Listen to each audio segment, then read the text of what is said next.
Today on CWN, softball advances to round 2. And several classes are working on some cool projects. I'm Emma. And I'm William. Today's Friday, April 25th, 2025. Please stand for the Pledge of Allegiance and the pledge to the Texas flag. It is Monday. The Pledge of Allegiance. I pledge allegiance to the flag of the United States of America and to the republic for which it stands, one nation, under God, indivisible, with liberty and justice for all. The Texas Pledge. Honor the Texas flag. I pledge allegiance to thee, Texas, one state under God, one and indivisible.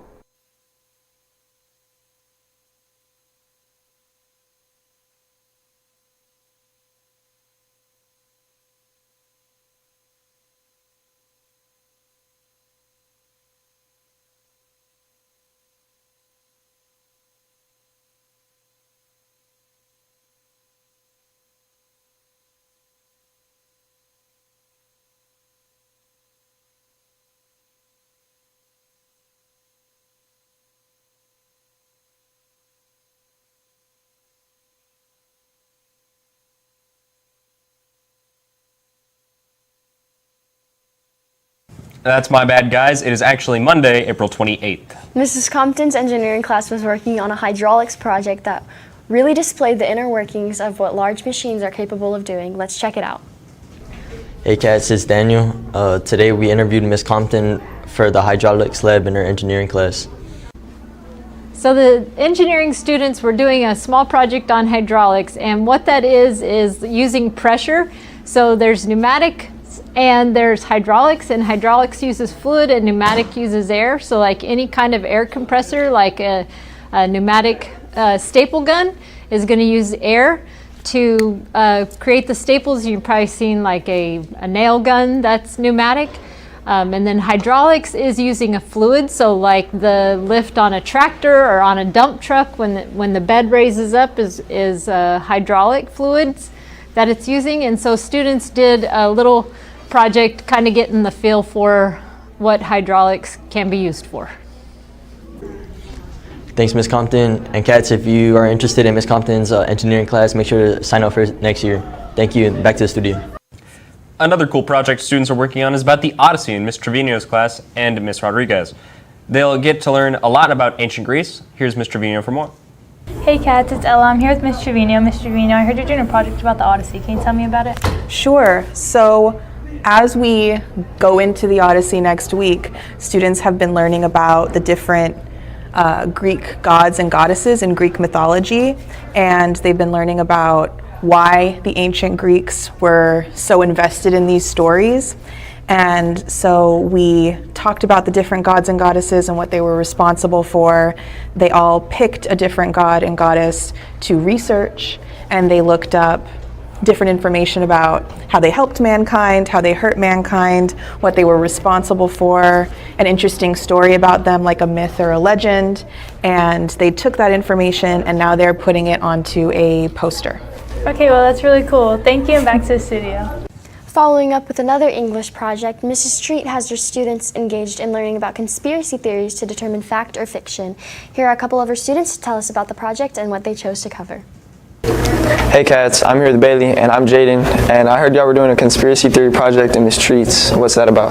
So we have to choose whether we want to do a conspiracy, a myth, or a legend, and we have to choose one of those to do our project about. What did you do your project about? I did mine on the city of Atlantis and whether it was real or not. Do you think it's real or not? I think it might be, just because we have so many movies out there about how if it's real or not. That's interesting. Hey cats, I'm here with Darren, and I'm Jaden, and I heard y'all were doing a conspiracy theory project in Miss Streets. What's that about? It's just about like you pick like a myth or legend that you think is like real or fake, and I picked if the moon landing was real or fake. I personally think it's real because they have so much evidence out there that proves that it's real, and I think they couldn't really faked it because it would have taken too long to like make it look fake or make it look real. So I just think it's real. It would have taken too long to make it look. But like, there's so much evidence also pointing to that it couldn't be real. So what's that about? It takes too long. I mean, if you look at the flag and waving, that's really all y'all have. Yeah, that makes sense. Thank you. Back to the studio. Mrs. Cooley and the Interact Club helped out with an Easter egg hunt for some of our students. Looked like a lot of fun for those looking for those eggs. Hunter spoke to Mrs. Cooley about the event.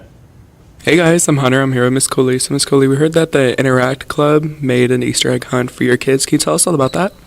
Sure. It was back April 17th. They put together probably about 500 eggs. They stuffed them with little toys and candies and hid them all through the front up here. And we got to go hunt Easter eggs, didn't we? And the kids had a ball. They do it every year, and we appreciate it so much. All right, perfect. Thank you so much, Miss Cooley. That's it from us. Now back to the studio. Mrs. Cash helped sponsor a beach cleanup recently, and Aiden caught up with her to find out how it went. Hey cats, I'm Aiden Salazar, and here I'm with Miss Cash. So, Miss Cash, where did the beach cleanup take place? So we were at the North Beach, right outside the Texas State Aquarium, where you get to see all the lovely aquatic animals. And why did you do it? So we wanted to help to preserve our beaches, have a nice clean space for people to swim and visit and to mingle together and communicate together. And also we want to make sure that our fish friends are going to be safe in their environment as well. Thank you, Miss Cash. That's all from us. Back to the studio. Attention AP students, Mrs. Elmore has some very important information to go over with the upcoming AP tests. So please listen. Good morning. I have some important announcements for my AP group. I want to remind you it is extremely important. The AP has put out a notice that when you go in to take your exams, most of the exams will be in the library, but they could also be in room 511 or somewhere else. You will not be using any personal devices. You won't be using your phone. You won't be using your Chromebook that you were issued. You won't be using a laptop that you own. All of the tests will be taken on the library's Chromebooks. They'll be distributed to you during the test. So I just want to remind you there will be no autofill. I know your teachers have told you, but I'm here to remind you, you must come with your College Board account information. That would mean your username and your password. So be very clear. They sent out another notice again yesterday that there will be no forgotten password. You'll not be able to click on that. You have to understand that the entire United States is testing on the exact same test at the exact same time across the entire country. So they are not going to bog down their system with kids that forgot their passwords.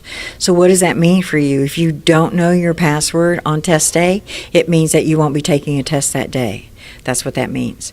And you will not be taking a late test either, because I will not be able to test that many students. They only test in 1 week increment, and so we just won't have the time for that, and we won't have the people for that. And so it's imperative that you bring your login information for your College Board account. That same information works across all the tests, so I don't care if you need a sticky note, you'll be allowed to use a sticky note, but you will not obviously be allowed to take your phone to your table and look up your information, because you're not going to be able to have any devices at your table when you're testing. So I just want to remind you, we're 2 weeks out. You need to be practicing this. If you haven't already done so on your College Board classroom, you can go in and you can see sample tests for every subject.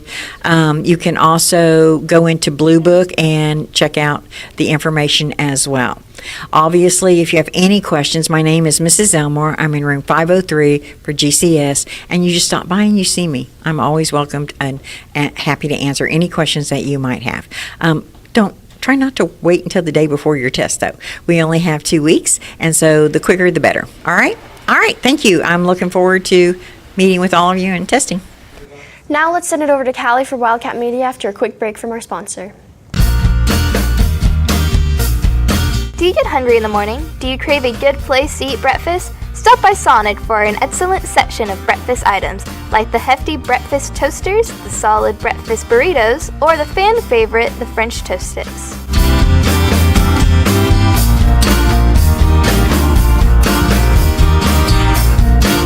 This is how you Sonic.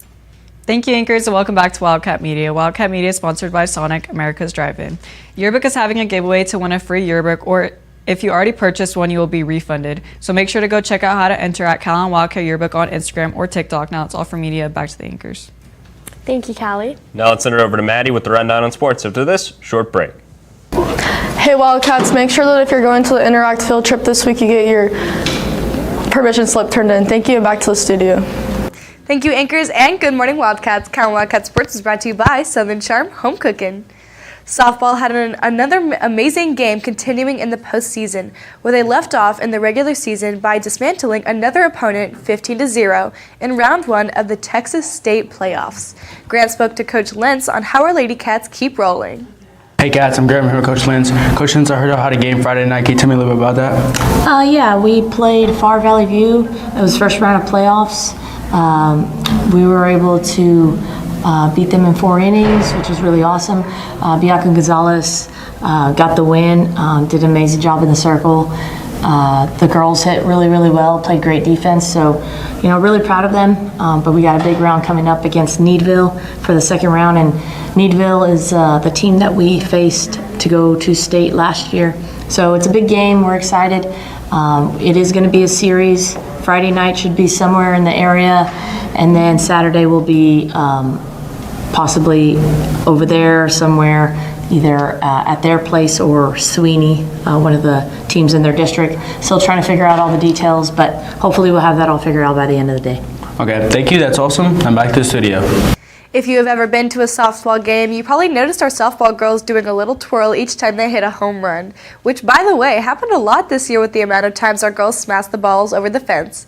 Kylie spoke with Kaden to explain the significance of the twirl and what you can do to help. Hey Cats, my name is Kylie and I'm here with Kaden. So who is the little girl that y'all twirl for home runs, and what's the meaning behind it? The little girl that we twirl for, her name is Eva, and she died of cancer at a very young age, and my freshman year was who we dedicated our season to. But right now we are selling shirts dedicated to her passing and raising money for the hospitals, the children's hospitals, that are struggling to get them toys and such not, because during a difficult time they want to be having fun, I guess, as much fun as they can. So if you want to buy some shirts, just go to the Varsity Softball Girls and we can help you get the link. Thank you, and that's all from us. Back to the studio. Your banquet this past Saturday, I heard that it was an extremely beautiful and magical night for all that attended. Let's take it over to see how the amazing night went. Hi, I'm Quinn. I'm here with Coach Lawrence. Coach Lawrence, I heard you guys had a banquet on the weekend, and you also wanted to recognize some people. What's going on? Yes, I want to recognize some people who got all-state awards. We got them in kind of late and let them know at the banquet. We had several people that got all-state second team.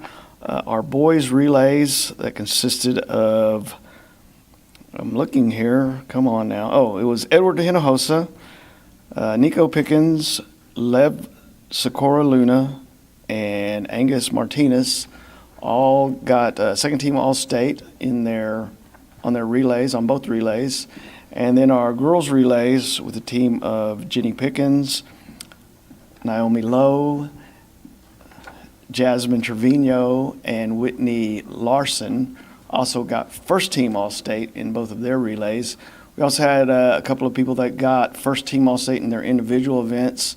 Naomi Lowe, Jenny Pickens, and Nico Pickens all got first team all-state. And we had a couple of honorable mentions with Whitney Larson, and I believe Lev Scorluna also got second team all-state in his individual event. So several all-state awards given out, and just wanted to recognize those people, let you guys know that how great a job they did this year. Yes, sir. Thank you very much. Back to you. All right. Our tennis team had their district tournament on Thursday at Tolosa Midway High School. Luckily, there were a few players that had moved on. Congratulations to them. Let's send it over to Coach Nelson with more information. Good morning, Cats. I'm here with Mr. Nelson. Mr. Nelson, you guys had a tennis tournament on Thursday. Can you tell me a little bit about that? Yeah, so it was our varsity tennis team. We went to the district tournament at Tolosa Midway High School last week. We played really, really well. They played really hard. Unfortunately, for a lot of our teams, it didn't quite go their way, but we did have a girls' doubles that did advance to regionals, and we do have a girls' singles as an alternate for next week at regionals. And who are the players? Taylor Wachewski, Ariana Zuniga, and Evelyn Clark. Well, I hope you guys do good. Let's turn it back to our studio. And our incredible baseball team had their non-district game against San Antonio Reagan.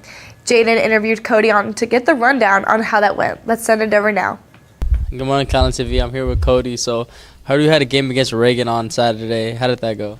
It went pretty well. We came out hot, starting off scoring 1 in the first, 2 in the second, and 1 in the fourth. And then in the 5th inning, Chase Lynch was pitching. He was throwing a no-hitter through 5, gave up 1 hit. They scored a run that inning. Call came in relief, and they came back and scored 3 in the last inning. Oh, well, thank you, and back to the studio. And that's the latest on Calallen Sports. Now back to the anchors. Thank you, Maddie. Now it's time with your local weather forecast with Brandon right after this short break. Hey seniors, just a friendly reminder that senior ad money is due May 1st, so make sure to get them in. Thank you, now back to the studio.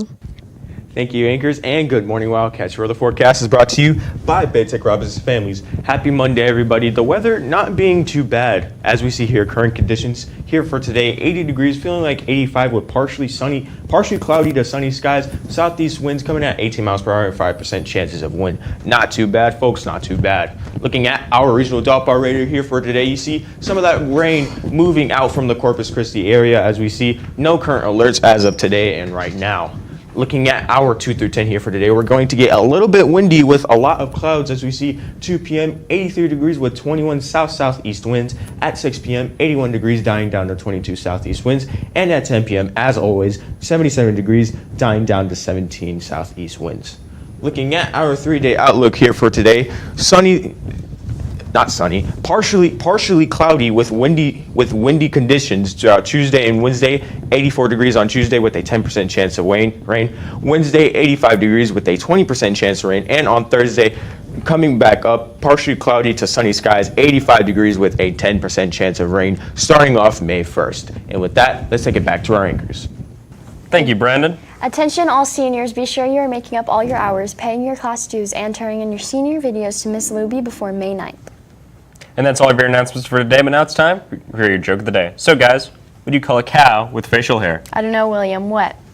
A moustache. Wow. For all you social people out there, make sure you're following us on Facebook, Twitter, TikTok, and Instagram at Calallen TV for all the latest updates. Also subscribe to us here on YouTube to catch all of our latest videos. And as always, stay classy, Calallen.